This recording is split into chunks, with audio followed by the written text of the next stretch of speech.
მოგესალმებით, მე ვარ ია ანთაძე და თქვენ უყურებთ პოდკასტ ციტატა. პოდკასტის დღევანდელი ეპიზოდის ციტატა ასე ჟღერს: ყველაზე მეტი რაც ადამიანს შეუძლია ის არის, რომ დროის შესაბამისად იცხოვროს. ციტატის ავტორია მე-16 საუკუნის ფრანგი ფილოსოფოსი მიშელ დე მონტენი. უცნაური ციტატაა. ყველაზე მეტი რაც ადამიანს შეუძლია, როგორ შეიძლება იყოს ის, რომ დროის შესაბამისად იცხოვროს. რას ნიშნავს დროის შესაბამისად ცხოვრება? ვინ ცხოვრობს დროის შესაბამისად, მაგალითად რომელიმე რევოლუციონერი თუ რომელიმე კონფორმისტი? ან ვინ და რა კრიტერიუმით ადგენს ამა თუ იმ ადამიანმა იცხოვრა თუ არა დროის შესაბამისად?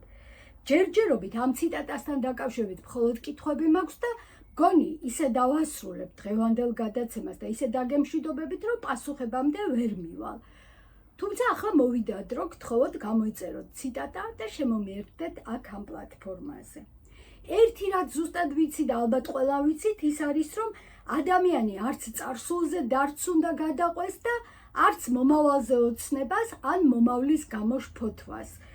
აწმყოში ცხოვრება აქ და ახლა მომენტის აღქმა არის აუცილებელი ხარისხიანი ცხოვრებისთვის, მაგრამ აწმყოს გააზრება ნიშნავს თუ არა დროის შესაბამისად ცხოვრებას. ჩემი თავით დავიწყებ. მაგალითად, მე ვცხოვრობ თუ არა დროის შესაბამისად.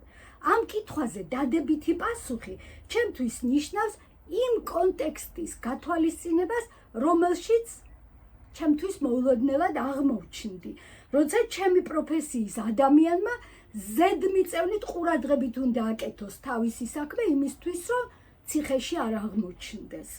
მაგრამ ეს ციტატის შინაარს მაინც არ ხსნის. ჯერ ერთი თუ ისე გავივლი ამ რთულ პერიოდს, რომ რეპრესიულ კანონებს არ დავარღვევ, ნიშნავს თუ არა ეს, რომ დროის შესაბამისად ვიცხოვრე. და მეორეც ასეც რომ მოხდეს, რომ სულ უხელფასოდ ვაკეთო ჩემი საქმე, უხეშად არავინ მოვიხსენიო, ტროტუარზე არ დავდგე, პირბადე არ გავიკეთო საჯარო თავშეყრის ადგილას, ან გზა არ გადავკეტო და ასე შემდეგ. რატომ ნიშნავს ეს იმას, რომ ეს არის ყველაზე მეტი, რაც შემიძლია, რომ ჩემ სიცოცხლეში გავაკეთო? ხომ გახსოვთ, რას ამბობს დღევანდელი ციტატა? ყველაზე მეტი რაც ადამიანს შეუძლია, ის არის, რომ დროის შესაბამისად იცხოვროსო. არა, ეს ბრძენი კაცი მიშელ დე მონტენი აშკარად რაღაც სხვას გულისხმობდა. ახლა მინდა ერთი თაობის სამი ადამიანი გავიხსენო: ნოდარ დუმბაძე, გურამ რჩეულიშვილი და მერაბ კოსტავა.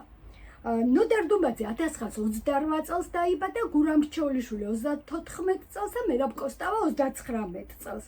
სამივე ცხოვრობდა საბჭოთა საქართველოში და სამივემ დატოვა რაღაც ისეთი, რაც ამ ადამიანების გარდაცვალების შემდეგაც აგრძელებს სიცოცხლეს.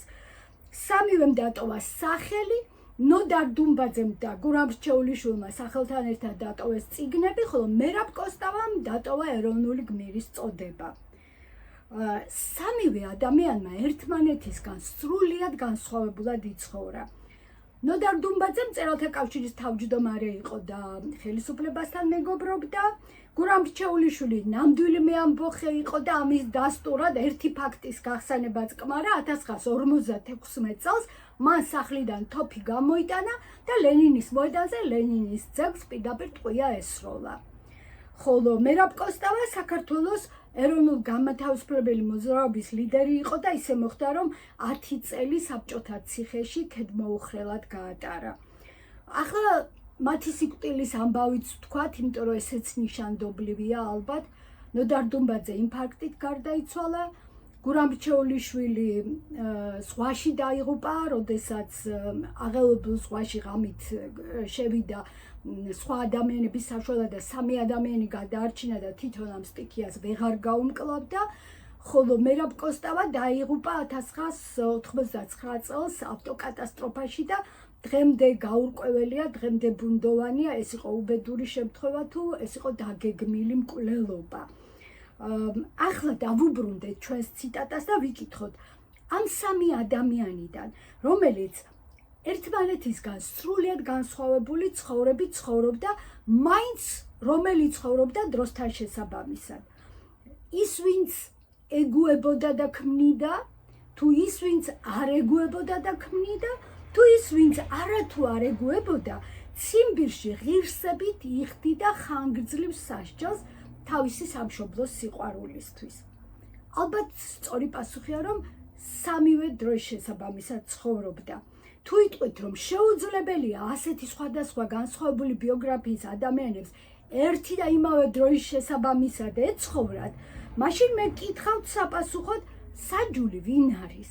ვინ არის მიხედვით განსჯის, რომელიმე სხვა ადამიანმა, თუნდაც რომელიმემ ამ სამიდან იცხოვრა თუ არა დროის შესაბამისად.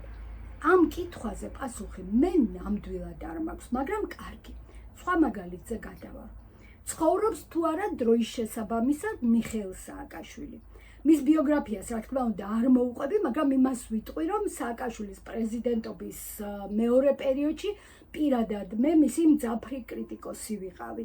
ახლა, როცა უკრაინის ომის გამო ბევრ ადამიანს უსმენ სხვადასხვა ქვეყნიდან, რომლებიც პოსტსაბჭოთა სივრცის თავისებურებებს აანალიზებენ, თუ კი ისინი საქართველოს და მიხეილ სააკაშვილს ახსენებენ ყოველთვის მხოლოდ დადებით კონტექსტში და ამბობენ, რომ სააკაშვილმა საქართველოში გაატარა უნიკალური, უპრეცედენტო რეფორმები, რომლის გავსი არსად პოსტსაბჭოთა სივრცეში დღემდე არ გატარებულა ბალტიის ქვეყნების გამოკლებით, რა თქმა უნდა.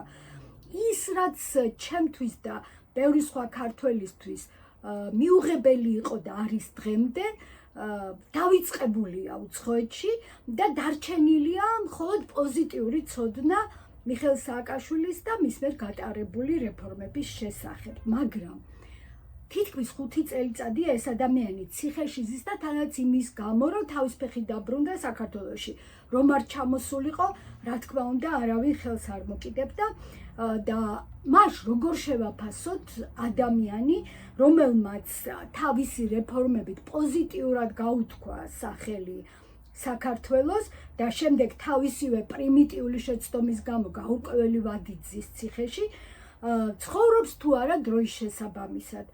მგონი სენეკას ნათქვამია, არავინ გასაჯო, სანამ მის სიკვდილს არ იხილავო და შესაძლოა ბევრი თქვენგანი ასეც ფიქრობს, რომ სააკაშვილს ისტორია განსჯის, მაგრამ ამ ადამიანის ცხოვრება და საქმიანობა ჩვენ თვალწინ მიედინება და თუ ჩვენ არ შეგვიძლია მისი შეფასება, როგორ გადავაბაროთ, როგორ ვანდოთ ეს ამბავი მომავალს იმ ადამიანებს, რომლებსაც სააკაშვილი თვალით ნანახი არ ეყოლებათ და არც მისი საქმეები არ ეცოდინებათ უშუალოდ და ეცოდინებათ მხოლოდ გადაცემით.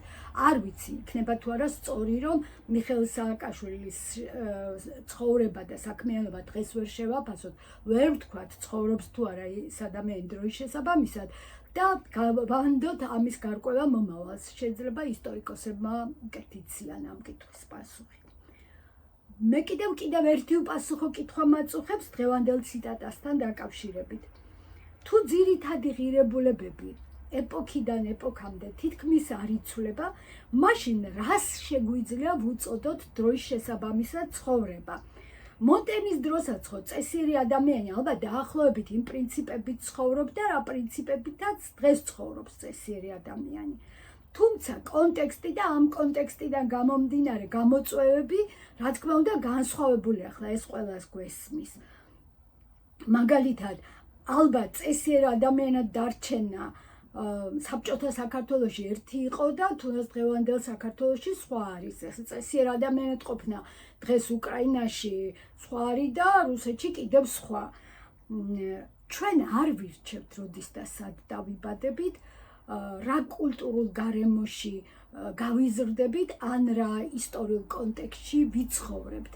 მაგრამ მგონი ახლა ვიტყვი იმას, რაც მოვიფიქრე ამდენი ფიქრის შემდეგ ამ ციტატასთან დაკავშირებით, რომ დროის შესაბამისად მგონი ის ადამიანი ცხოვრობს, რომელსაც შეუძლია სწორად განსაზღვროს თავისი ეპოქის მიმართულება, აი ამ მიმართულების მოძრაობა და ან გააყვეს ამ მოძრაობას, ან დაუპირისპირდეს მას. ორივე შეიძლება სწორი იყოს იმის მიხედვით, რამდენად სწორად ამოიცნობს ადამიანი თავისი ეპოქის მოძრაობის მიმართულებას. ეს არის ის, რაც მე დავასკვენი.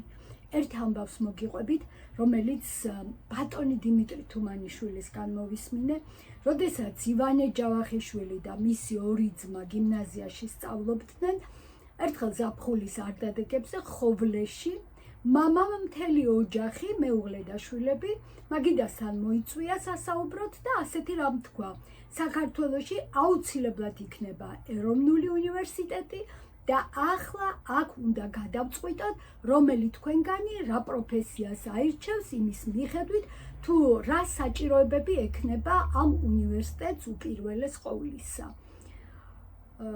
აი ასე იმ მაგიდასთან გადაწყდა, რომ არარსებული უნივერსიტეტის საჭიროებებიდან გამომდინარე, ერთი შვილი გახდება ისტორიკოსი, მეორე ბიოლოგი და მესამე იურისტი. ცხოვრობდა თუ არა ივანე ჯავახიშვილის მამა ალექსანდრე ჯავახიშვილი დროის შესაბამისად, როცა გიმნაზიას შვილებს პროფესიას და მომავალ ცხოვრებას იმის მიხედვით ურჩევდა, თუ რა დასჭირდებოდა არარსებულ უნივერსიტეტს და ეს უნივერსიტეტი მართლაც დაფუძნდა, მაგრამ 10 წლეულების შემდეგ. ახლა ისიც უნდა ვთქვათ, რომ თბილისის სახელმწიფო უნივერსიტეტის მთავარი სულისჩამდგმელი და პირველი რექტორი სწორედ ივანე ჯავახიშვილი იყო.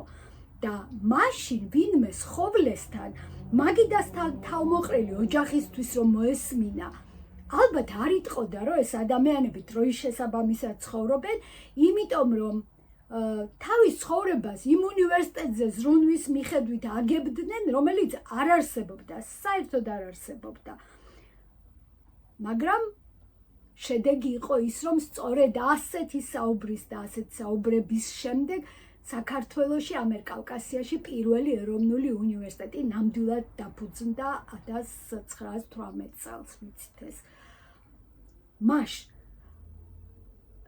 კიდევ ერთხელ მინდა გავიმეორო ის, რომ ძალიან ძნელია ვინმე იყოს მსაჯული და განსაზღვროს აწყოს მიხედვით, რომელიმე ადამიანი ცხოვრობს თუ არა დროის შესაბამისად და დღესაც კი ძნელია, რომ ზუსტად თქვათ, ივანე ჯავახიშვილის მამა და მთელი ეს ოჯახი ცხოვრობდა დროის შესაბამისად, თუ დროს ბევრად წინ უსწრებდა.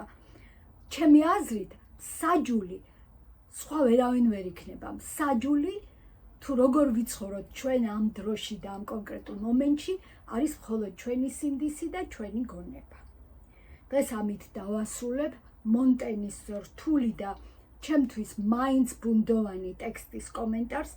ხვალამდე გემშვიდობებით და გიტოვებთ თხოვნას, რომ გამოიწეროთ ციტატა და კიდევ ერთხელ შეგახსენებთ, რომ ეს ჩემთვის ძალიან მნიშვნელოვანია.